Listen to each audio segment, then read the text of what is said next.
One of the things that I've noticed in our culture is what seems to be a lack of understanding of what it means to be a man.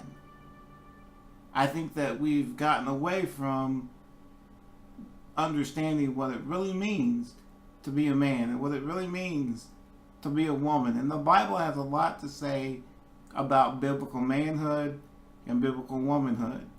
And we're not going to look at everything the Bible has to say about that. But today in our buzzword, we're going to look at Titus chapter 2. And the book of Titus is basically a letter that the Apostle Paul sent to Titus. Titus was a young man who had been left at the island of Cret. And it's a Greek island. If you go on a map and look at Egypt, look north of Egypt and south of Greece, there you'll find the island of Cret.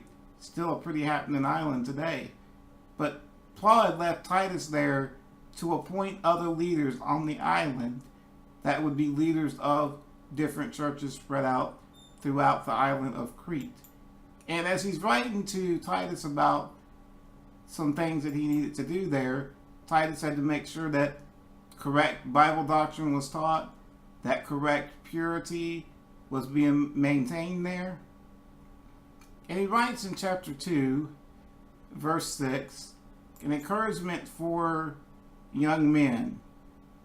And it says, likewise, urge the younger men to be self-controlled, show yourself in all respects to be a model of good works. And in your teaching, show integrity, dignity, and sound speech that cannot be condemned, so that an opponent may be put to shame, having nothing evil to say about us.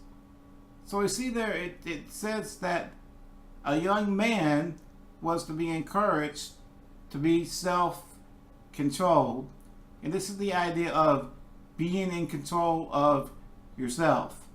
Don't be an Uber. You call an Uber to drive you around to different places, right?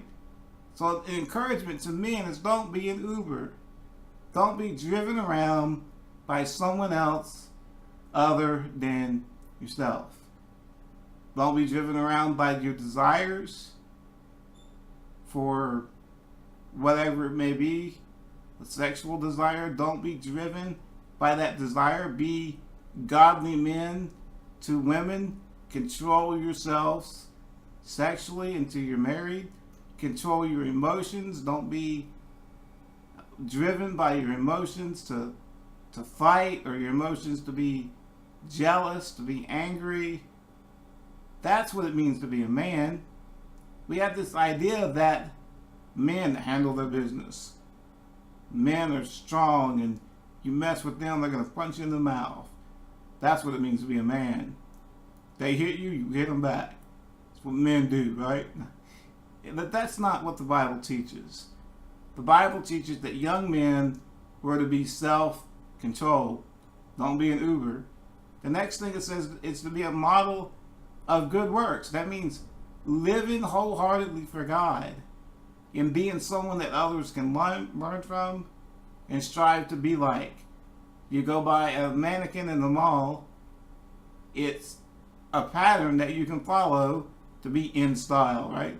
So you can emulate what the model had dressed. You couldn't go in the store and say, I want what that mannequin had up there. So something that you can pattern your life after. This could be your work ethic. Are you known for a man of hard work? This could also be honesty. Are you an honest man? Are you faithful to your wife? Are you faithful to your word? Respectful of women? That's what a real man is. And if someone can look at your life and see how you treat women, how are they going to treat women? See, so live as someone who could be emulated. Someone that people could look at you and pattern their life after you. And also compassion. We get this idea that men are rough, and yes, their hands are calloused because they've been working hard.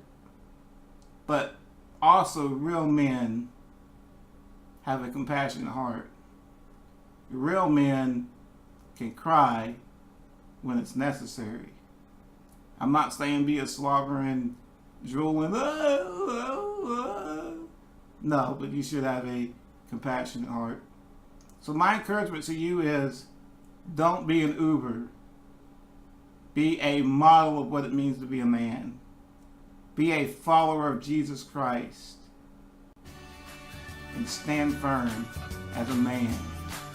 That's your buzzword for today. And it's time for me to buzz off.